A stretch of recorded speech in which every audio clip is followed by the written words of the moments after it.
Hello, everyone, and welcome to my favorite part of the UpGuard Summit, the discussion panel. I'm your host, Jenny, the regional manager of the U.S. Customer Success Team. Today, I have three panelists joining me. We're graced with Ahmed, the director of InfoSec at a private family company, David Downs, who's the head of information technology at OneSky, and David Escalante, the director of computer policy and security at Boston College. Let me start by saying I'm really excited with the challenge of having two Davids on my call today. So, just to help us coordinate this conversation, am I okay to refer to you as Mr. Escalante and Mr. Downs? Sure. Perfect. So, usually we'll start with introductions about why you're here today, but I feel like those joining the summit today already know why. You guys are experts in your field. So, why don't we start with introducing yourselves by answering the question, how did you end up in cybersecurity and why are you still here? We'll start with Mr. Escalante. Well, a number of years ago, I was working for a company called Bolt Beranek and Newman, which had the original contract from DARPA for building out the ARPANET, which was a predecessor to the internet. So they were heavily involved in the development of the internet. And they had a security incident. It was a big security incident, and they decided they were going to put firewalls into their section of the internet basically in a few days.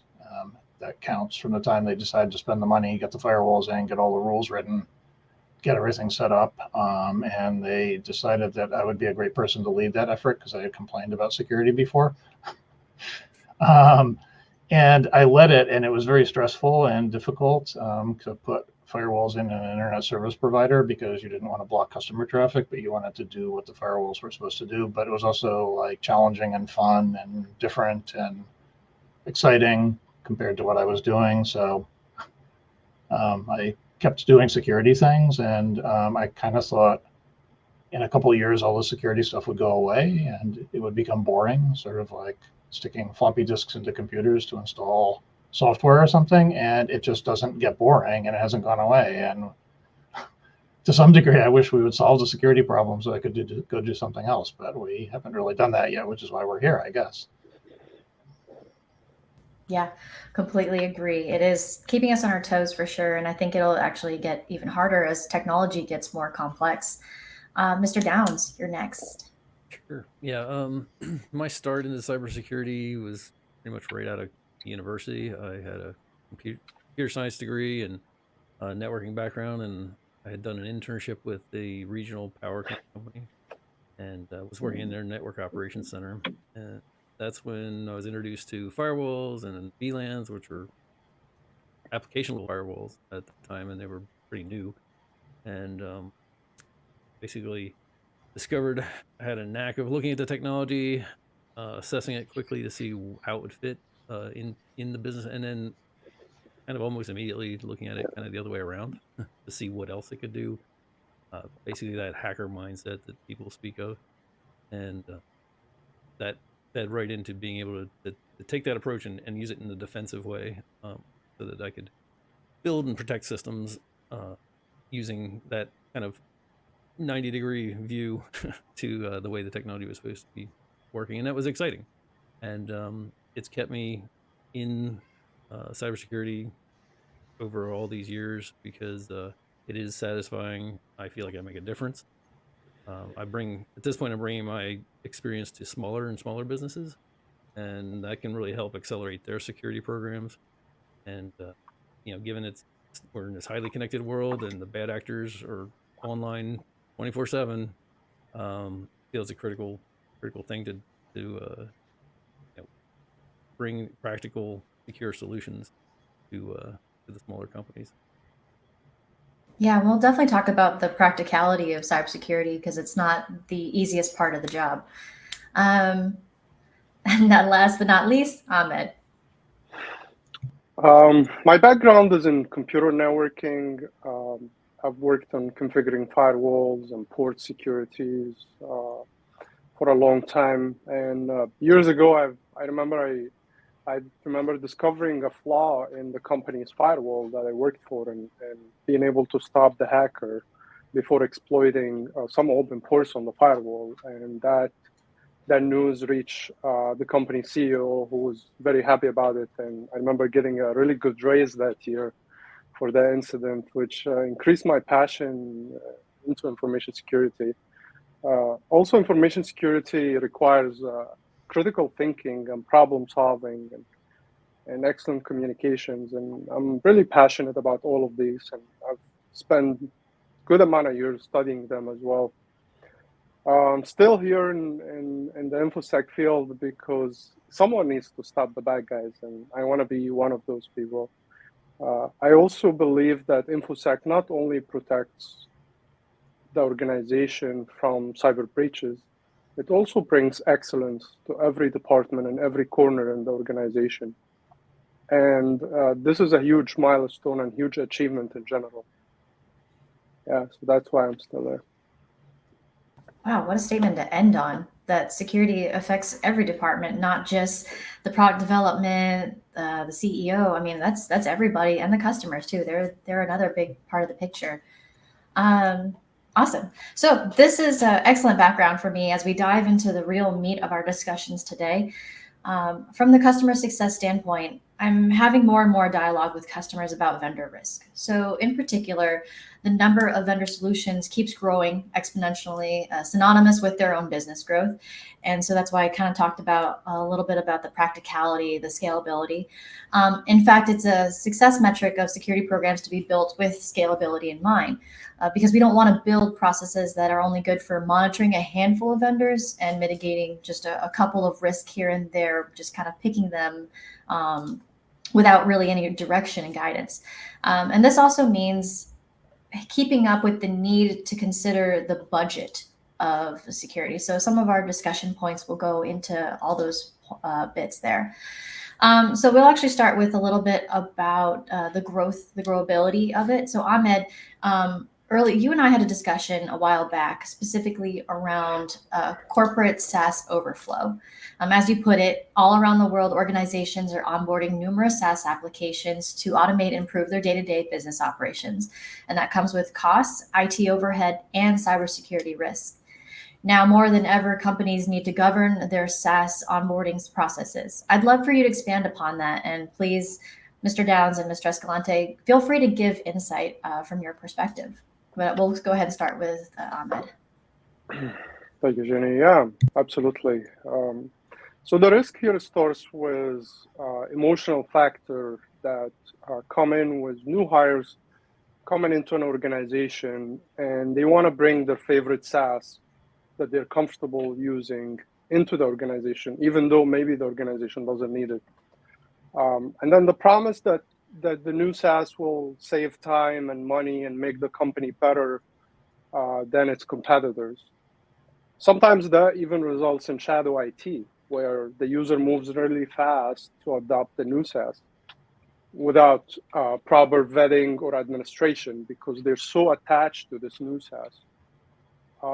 I've seen situations where users leave the organization and now no one knows about this SaaS, and finance keeps paying the bill for that, and security doesn't even know about it, and now we have a hole in the organization. From a financial standpoint and also from data leakage standpoint. And we all know the results of the shadow IT can be where the accounts of these users stay open and these users would be outside the organization and they still have access to that SaaS. I would say there should be like, I call it the SaaS thermostats. It needs to be adjusted. And I've seen that a lot in companies that are experiencing growth or companies that are still in a small size and they're trying to become bigger really fast, where they're not adjusting the thermostat well enough, where you need to bring in the benefits of the SaaS, but at the same time, peel off the risks and the waste of money that come with the SaaS overflow. Centralizing the process, making sure there is reliable vetting, making sure, I personally recommend a 1-year contract for SaaS, and also more communication across the organization so users don't end up purchasing multiple SaaS that do the same job. more documentation and available data on why we're purchasing this SaaS, what we're using it for. And most important is keeping emotions out of the process, focusing on business needs more than just I'm attached to this SaaS and this company and this product than anything. Yeah, oh, go ahead. I was gonna say I empathize with that scenario, and a lot of that whole shadow IT.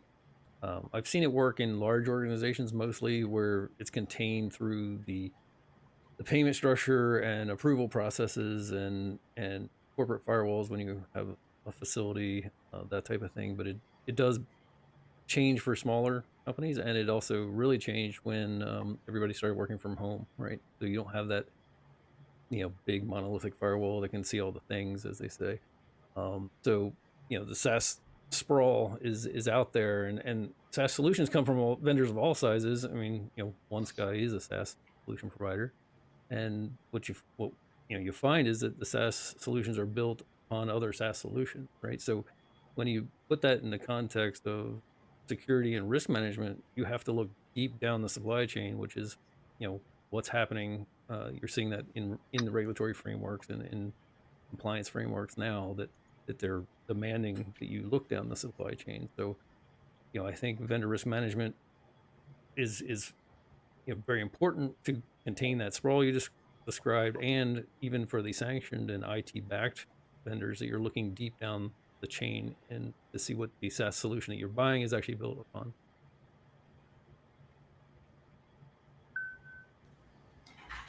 Yeah, Mr. Downs, I was most interested in your input on that because it seemed like some of those conversations kind of hadn't hit those small organizations yet, right?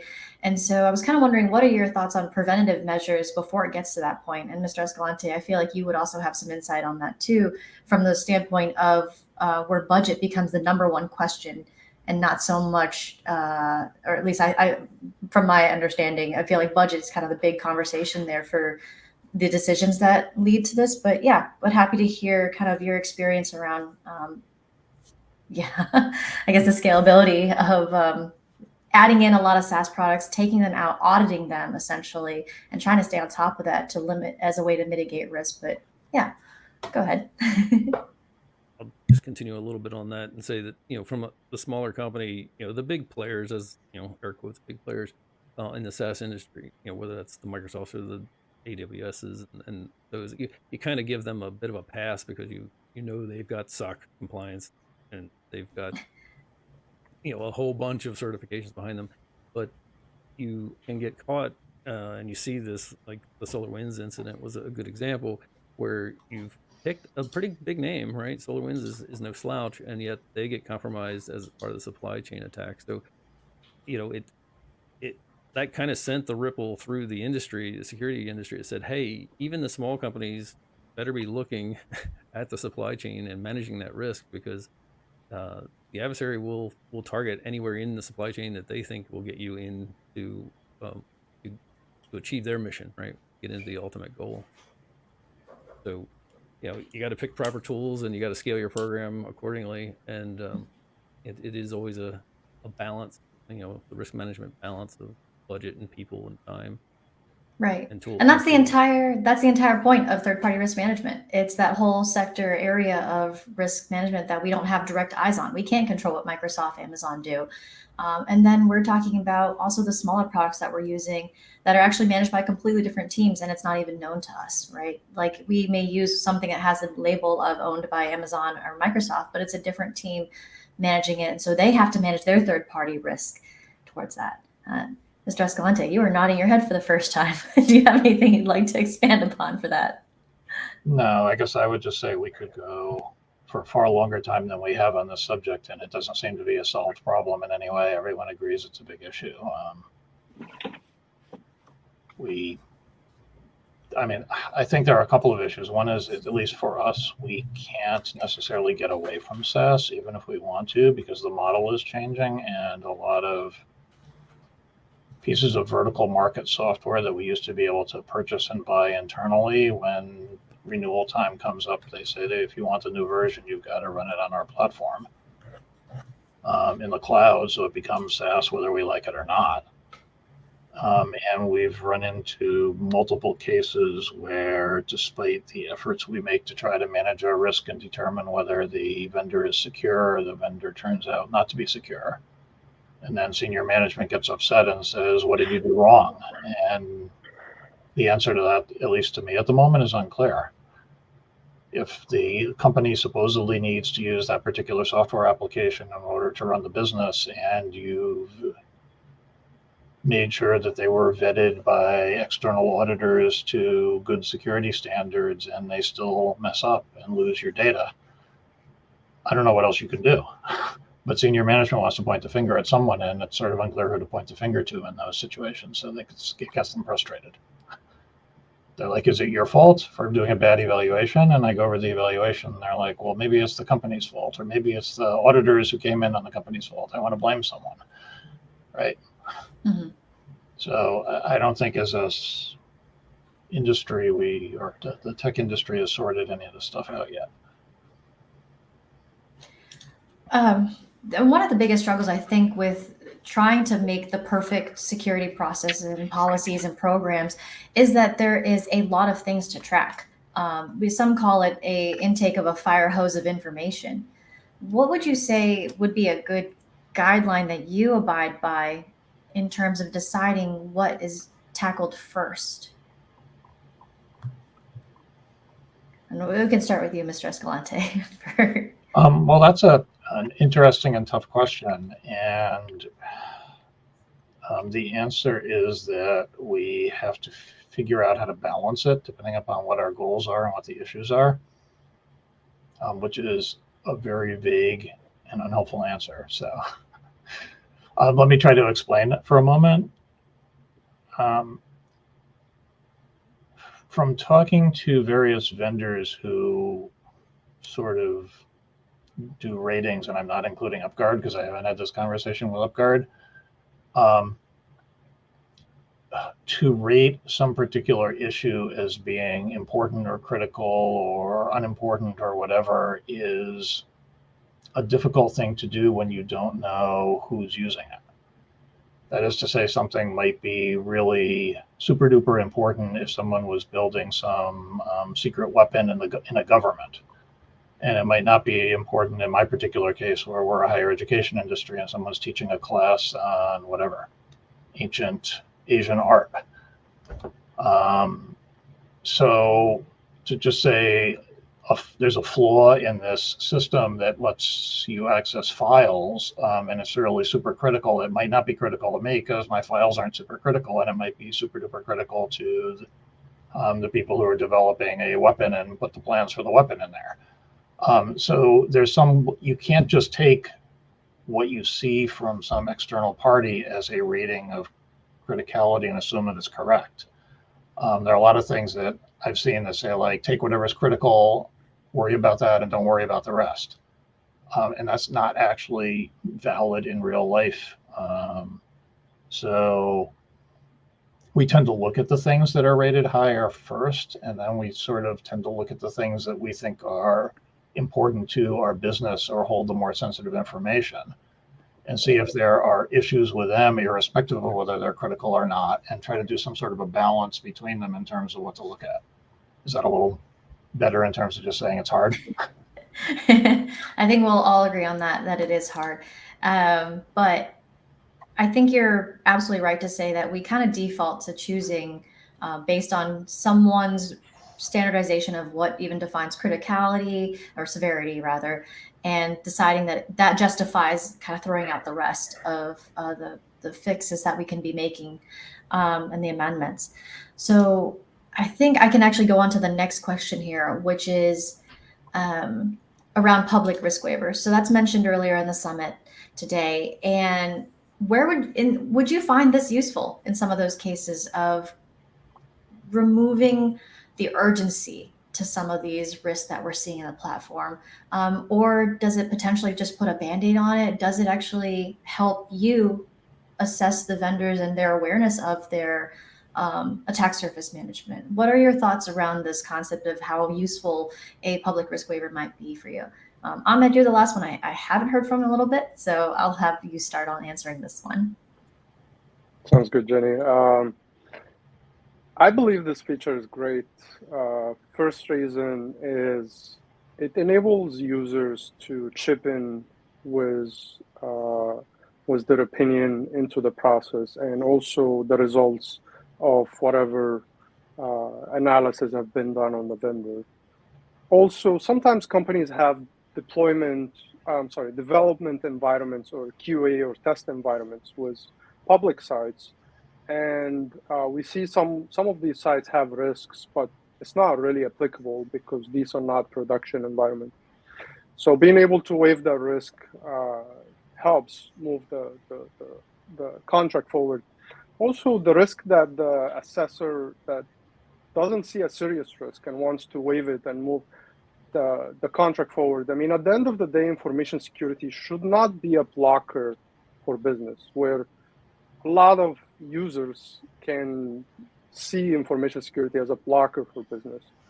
And this is where information security experts should consider moving business forward, at the same time making sure there is enough controls to secure the project or the business need, and then being able to use this feature to waive some of these risks can help balance this, where I'm moving the business forward, and at the same time I'm being, I want to say, to the best knowledge, being able to assess the risks that I've seen in that product or in the domains out there in the public. Yeah, I would say between Ahmed and David, the last two comments really do show that we have these vastly conflicting requirements, right? So you can't have a Department of No, right? That can't be how security operates. Everything can't be no. The business has to move forward. But as David pointed out, ultimately you have sometimes contract and insurance terms that say, well, whose fault is it? Are we going to pay this out, or where's the liability lie? And so you want accountability at those levels. But if you are too strict on that side, your business will stagnate and won't keep up, and someone who's taking a greater risk somewhere else can beat you to the punch, as they say. So, I've actually more and more recently kind of stopped talking about cybersecurity and just talk about it as risk management, because that's really what it is. It doesn't matter what arena it's in. We have this term cyber, but ultimately it's business risk management. And every day businesses and organizations are making decisions based on a risk assessment, and it's just one more of those things. So bigger companies need to make sure that everybody has a seat at the table, as they say. So you want to get things moving, you tie it right to the CFO level, to the budget side, and things will happen. But it is very much I don't want to say there's no winning, right? But it is a trade space, and everybody has to acknowledge that and work through it in that fashion, right? Balancing that risk and trading points back and forth. Mm-hmm. You kind of list a few other stakeholders too that have input on what decisions we make around security. In your opinions, sorry, if I can, I realize I didn't answer the question about the risk waiver. I think as far as from the platform and that being available to help speed things along, I think that's great. It does kind of tie back to what I was saying about contracts and believability, and okay, if it's a test system, that's fine, but you train the way you fight, right? So I'm not going to be real excited to say that you have this public risk waiver that says, oh, that's just a development system. Well, is it live data in there? You're going to have to dig deeper on some of those. Depends on the nature of what they put in that public waiver, but I think it is a great tool and feature to have in the platform. Yeah, and I agree with you that it's nice to have that insight too offered proactively instead of having to dig it, and also answer repeat questions. It's kind of like what security questionnaires do, right? We get more than one ISO a year. We get more than one NIST request a year. It'd be great to offer this stuff in response to scans that are also happening from multiple different platforms, multiple different places, to kind of provide that answer up front and say that we do have eyes on it when you do. So kind of back to my note that you kind of brought up too, is all the other stakeholders in the company that look at security, or at least feel like they have something to say, whether it's from a budget standpoint, business standpoint, or product development, sales, even saying that we lose competitive because we've seen InfoSec as like a blocker to progress, as Ahmed mentioned earlier. What, in your opinion, would you say is the worst thing that would happen as a result of a security incident? This is kind of like the big thing that we all have to say at some point to kind of put our stamp on. You guys have to address this. This is priority. Some say it's the data exposure, and others say it's just the brand and reputation. What do you guys think is the worst thing that could happen? Let me start with Mr. Escalante. I think that depends upon the nature of the company or the institution or the entity. So for us, we're worried about a loss of confidence on the part of our customers or our prospective customers, who would be students or faculty who want to work here or what have you. But if you are developing software and someone steals the source code you're developing or something like that, you might not have even shipped it yet. So you wouldn't really be worried about your customers at all. So I think it depends upon the nature and maturity of your business, and I can't really give you a consistent answer that would apply to everyone. Right. Sounds a little bit like industry based too. Sure. Yeah. Ahmed, Mr. Downs, anything from your sides? I think from my end, I was going to say that on the personal side, I want to categorize this into two, right? So there is incidents that happen to individuals, and there are incidents that happen to businesses.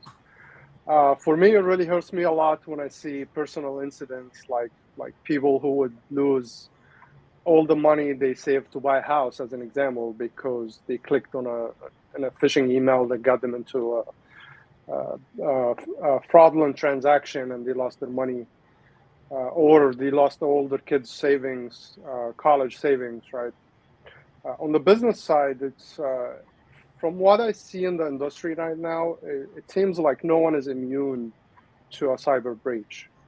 But having a repeated incident, I really want to underline this today. Having a repeated incident installed out in the customers and the users and the culture of the company, where it becomes is like, yeah, another breach. Now what?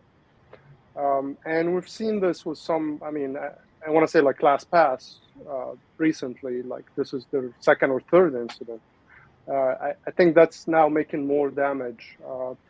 I want to say OneLogin, as an example, had one incident back, it was 4 or 5 years ago, but I haven't seen another incident since then, which is great, right? So it's kind of fool me once, fool me twice, kind of like that.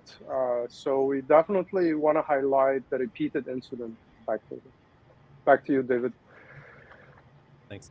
Sorry to step there earlier, but yeah, I guess the first thing, maybe I'm too much of a literalist, but the worst thing is it's the unpleasant thought that the absolute worst thing is something that affects life safety, right? So it's loss of human life would be the worst thing, and that with all the autonomy that we're putting into vehicles and all the numerous automations we have in play, that's not out of the realm of possibility. So having said that, if I focus more on the worst business impact, I think it really, they're kind of two sides of the same coin. Which one's worse, right? Because one kind of leads to the other. Like if you lose data, it could dilute your intellectual property, as was mentioned earlier, or you have legal fines.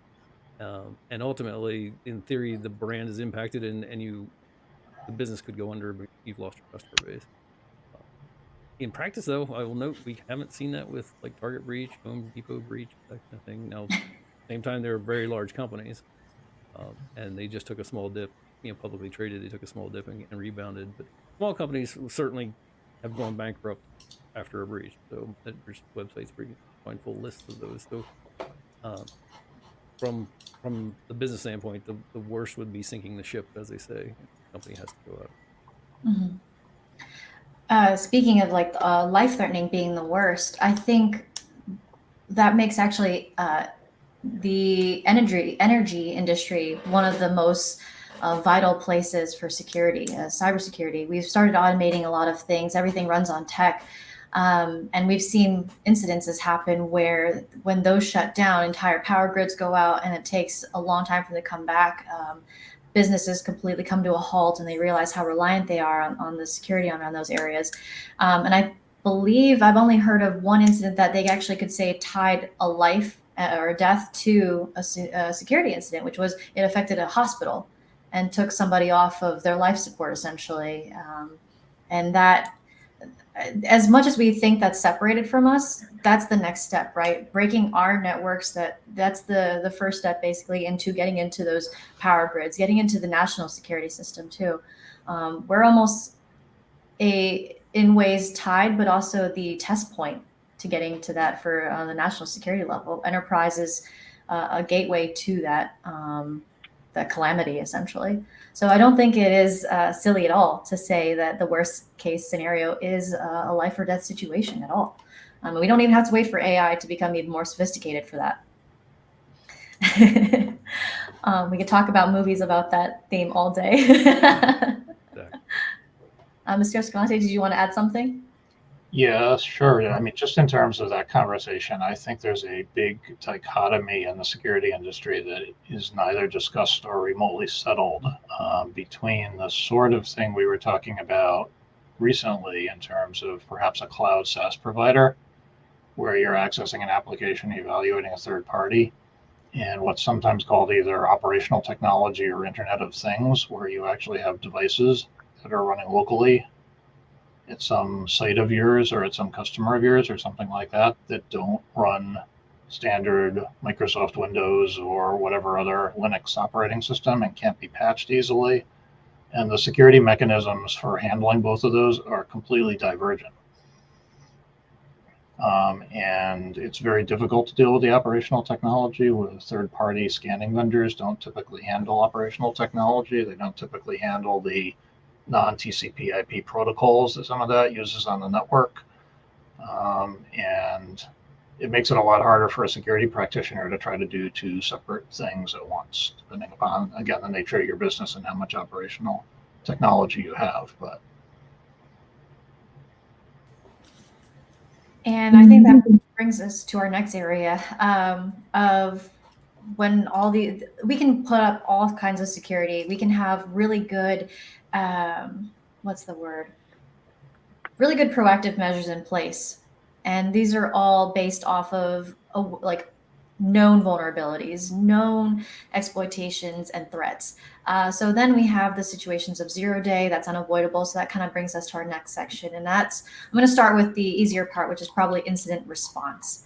So one of my favorite things that you said on this topic, Mr. Escalante, was urgency when it comes to approaching cybersecurity situations. We can call them situations or incidences, kind of the same thing, but I think incidences means it's a formalized, we've got a problem, we've got a situation on our hands. Can you share an example? And I would love for you guys to kind of think about this one too, but I'll start with Mr. Escalante.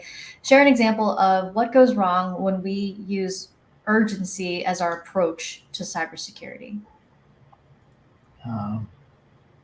Well, I've seen lots of issues with that in terms of the forensics around incidents. So I will cite an example with a vendor who is a vendor of Boston College's that is currently having a breach that's affecting our customers. So I'm not involved in what's happening here, but essentially in talking to this particular company, they determined that some of their customers were having fraudulent credit card transactions, and they reacted urgently. And they went and looked at their computers and found a file that shouldn't have been there and deleted the file and declared the incident over and started accepting credit cards again. And that wasn't the problem at all. It's completely understandable. They didn't want it to be a big incident. They didn't want to shut down what they were doing. But sometimes just sort of taking a surface look at things during an incident doesn't turn out to be the best way to do things. And I've seen that again and again, that we think the incident is because of thing A, and it turns out to be thing B or C or D or whatever. And sure, A had some aspect of it at some point that touched on it, but it wasn't really the root cause. Mm-hmm. That's a great call out. Surface level is where we make our biggest mistake, just trying to patch it up, do a little quick band-aid, and then think business can continue as usual, thinking that was the root of the problem, just because that was the easiest thing to identify and see. I think we've improved our education and knowledge on networks and infrastructures that make it easier for us to identify whatever the real cause of an incident was, and bring it down and start developing better responses, better trainings, better tools to help. Before I go on to the next question, Mr. Downs, would you like to add anything in terms of a situation where you saw urgency caused a lot more issues potentially in incident response? Sure. I mean, it echoes what David said. If you, assuming we're talking about an actual active incident, because I wasn't quite sure which way this question was going to go, but yeah, the loss of assets, not assets per se, but the artifacts found on assets as you like too quickly reformat systems and you just go in, and slash things. You don't maintain a chain of custody. You have no legal recourse at that point if you often, as David was saying, miss the root cause and you get to revisit that later. I do have some firsthand experience with that going back to 2009 where you take a quick action and you think you've got it, and then guess what, in 2012 you're revisiting it again, because nation state actors like to lie dormant. So it is it is a take time, observe, learn more, bring in an expert if you don't have in-house experts, do proper data collection and chain of custody, and you'll get a much better write-up out of that, and more assurance that you've actually patched the hole. I don't know if we have time for this, but the other thing I was thinking of urgency is on the front side of things, right? When you're developing your security program, there's too much urgency on that side where you just go out and buy all the things and you're gonna buy your way into a secure position, and you end up with shelfware or tools that aren't fully integrated. No one knows how to operate. So I wasn't sure initially which way that urgency was going, but neither urgency is not good on either side. You want to take a measured and measured approach to it. I think that was almost your getting into the hacker mindset talking right there, where you're like, that's what the other guys are doing. They're going to take all this data and build it to be even better. We should be doing the same thing ultimately as the first step in coming up with a way to get ahead of them. And that also ties back to that SaaS overflow problem, right? That's a contributor where in panic response, we just buy all the things to say, oh, one of these will catch the situation before it becomes a problem, and they'll be able to give us their expertise and advice. And then you get that fire hose of information that we can't manage it at that point. We've lost control of the situation completely and don't even know where to start now. And it's that urgency can definitely do that. And I think we forget that, especially when you don't work in security, and we have to convince those who are just the business-minded ones, the ones who want to progress the whole company forward, to kind of take that step back and go, this is the time we waste if we jump into what we think the solution is right now, just based on that surface information. Ahmed, do you have anything you want to add there? Yeah, Shanice. On this part, I'd like to add where the urgency coming from, right? If the urgency is coming from the CFO or the CEO because now the incident is impacting revenue for the vendor or for the company in general, that urgency on the long term, on the short term, can be helpful because it will wipe the problem and now business can continue. But on the long term, it can hurt the business because as David Downs and David Escalante highlighted, now we're back in square one. We still have the risk exposed, and this will affect the company again and again and again. So that's one part we have to consider also as in the cybersecurity department or in the IT department in general. We have to be very honest and be able to stand our ground and be able to highlight to the CFO and the CEO the situation. That's one. The second part is cybersecurity requires critical thinking.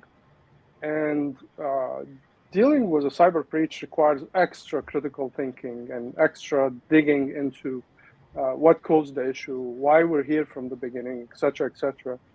And following urgency and rushing into it, it's not going to help with the critical thinking aspect of this. Plus, it can also distract the team and lead them in the wrong path. And within the organization itself, having this feeling that, hey, we just had a cyber breach, we were pressured to wipe the issue and move forward really quick. It doesn't seem that upper management really cares to fix the core problem, whether it's a manpower or systems, et cetera, et cetera. So it builds that culture, the organizational behavior within the organization become like, hey, it just happens and it's going to happen again. We tried our best, no one listened, and now we're here now. Yeah, I think it does tie down to where does the urgency come from? They're missing the context, some of the important information that leads to coming up with the decisions or the factors that lead to the decision. And I think that actually ties really well to the next question about zero-day threat. Often I think zero-day threat is escalated by the non-security people. I think someone else sees it in the news and they're blowing up the security team with, all right, what are we going to do about it? How do you respond to that dialogue? They're valid. You can't say it's invalid concern. It's an existing threat that has no patch. So we have some procedures that are standard in the and regardless of industry, like make sure you check your vendors if they're also vulnerable to this, so we can all know what we need to keep an eye on. What are your responses to those outside departments asking about, all right, zero-day threat, what's your plan? Go. Let me start with Mr. Escalante. Yeah, this is a really interesting question. I assume you're talking about public zero-day threats from what you said, because there's zero-day threats that we don't even know are zero-day threats. I want you to answer the ones that you don't know about. Right, but there are things you can do in terms of anomaly detection and things to try to catch those. But that wasn't, I think, really what you're asking. So I guess we try to determine the degree to which we have any exposure to that particular threat. It certainly is entertaining when people see something in the press or wherever and decide that it's a problem. So yeah, and we try to monitor the degree to which we have exposure and the degree to which it's being exploited. There are usually reconnaissance type things that buy you a little more time, and people panic about that.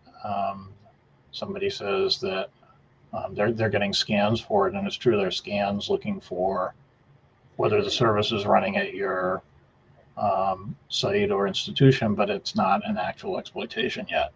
And then we try to sort of balance everything in terms of customer needs and downtime and testing and getting the proper patches or mitigations in with the actual real life risk of what's happening with that particular zero-day.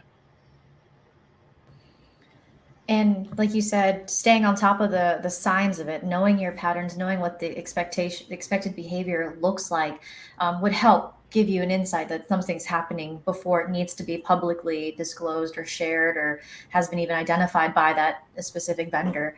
And helps, I think, protect your customers or partners from your own, as long as you're monitoring your things too as well on that front. Yeah. I mean, having said that, just to throw a monkey wrench in the whole thing, the struts stuff a few years ago, there are things that sit in the middle of the software stack that no one knows they're running. So when the strut stuff came out, I happen to know we had a couple packages that were running struts. The people who were running the packages didn't know they were running struts. So we did what I said of trying to figure out where we had struts in the enterprise, and we ran 3 different programs from different vendors to find that out, and they all gave conflicting results. So it's not, despite the fact that I said, oh, you just do this, it's hard. It's really, really, really hard. Same thing happened with Log4j. It was like, find your Log4j. Yeah. Merry Christmas. Here you go. Happy New Year. Welcome. I'm going to switch this around a little bit. Ahmed, would you like to add anything to the whole conversation around responses to zero-day threats? Yeah, Jenny. So we're all suffering from the bombarding of emails and data comes around zero-day threats, right? And it can be overwhelming and stressful. For me, it's two things to handle zero-day threats. One is process. Second is notification. So recommendation is to have a process around handling zero-day threats for the systems that you have. So that brings back to what Mr. Escalante mentioned. You need to know what's inside your network. You need to know what application, we need to know what hardware we're running that can be, that has an OS, that has a piece of software that will have a zero-day threat come up. And being able to have more of like a process. If X component has a zero-day threat, this is the process that we're gonna do. We can update it within 2 days, 1 day, etc. And like think about it as a pipeline. And once the zero-day threat comes in, you press the button and it just kind of triggers the job to update what needs to be updated and handle it. Otherwise, we're caught, we're overwhelmed, etc. We can't pay attention to all the threats and the notifications that come in. I believe that handling zero-day threat can be very urgent and very important, and it helps being pre-prepared to handle it. Yes. Couldn't have said it any better. Mr. Downs, would you like to add anything to that one? Well, I guess what I think I just heard there is do what your playbook says, and make sure that you've done it in a tabletop exercise, which I 100% agree on. It's not always that easy, but your scenario was kind of a little different than what I usually run into, where people are coming to you as a security team saying, "Hey, what about this zero day?" And just to quickly touch on that, the answer there is strong communication. Again, don't be that department of no. Say thank you very much. We are aware. Hopefully, you're aware, but you're aware, and we're working on it, and we're going to execute against our playbook. But you definitely want your first line of defense. Is the employee or the customer. You definitely want to listen to them and let them reassure them that you're on top of it and encourage them to report. Perfect.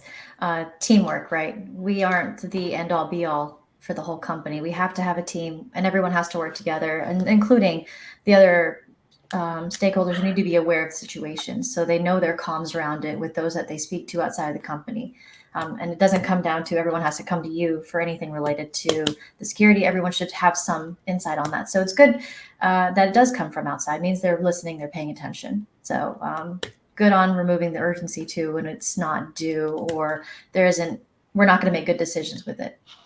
All right, so we have time left for one more question.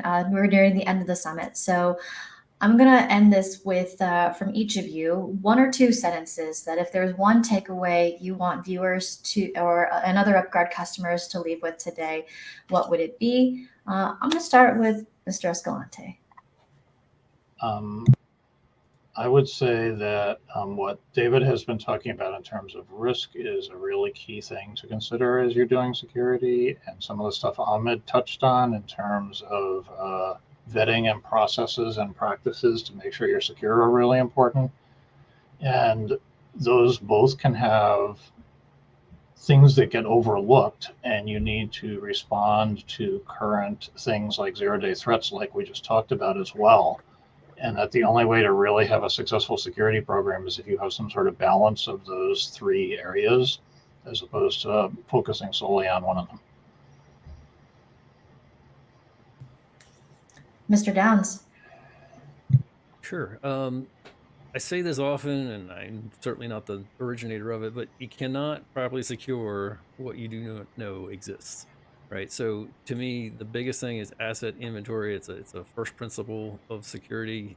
You definitely want to maintain an asset inventory so you can then go through and do all the other things, whether it's software, bill of materials, and all the more detailed things and responding to incidents. But the key takeaway is make sure that you set up a good asset inventory, that you secure, that you maintain it, and that you realize it's an ongoing process, and establish those processes to do that. Keep the staff and the tools to detect and manage your assets and service. It all starts from there. And last but not least, Ahmed. Thank you, Jenny. I want to say when implementing cybersecurity in general, always remember Murphy's Law. Anything that can go wrong will go wrong. That's basic law here for cybersecurity. So if there is anything you want to take away from the panel today, I highly suggest that anything that can go wrong will go wrong. That's one. And we've seen this in every cybersecurity incident we've seen lately. That's one. Second is users. 80% of cyber attacks start with social engineering. And if users are well trained, if users are not falling for the phishing attacks and whatever social engineering attacks are happening out there, your organization will be a lot more secure. So over-communicate cybersecurity to them, provide them with a lot of training, spot the ones that are not taking their training, follow up with them, etc., to get that human firewall, as they say. Thank you, Jen. All right. So David, or Mr. Escalante, and Mr. Downs, and Ahmed, I always appreciate this unique avenue of communication with our customers, and I really appreciate you guys letting me pick your brains and share your expertise with our audience today.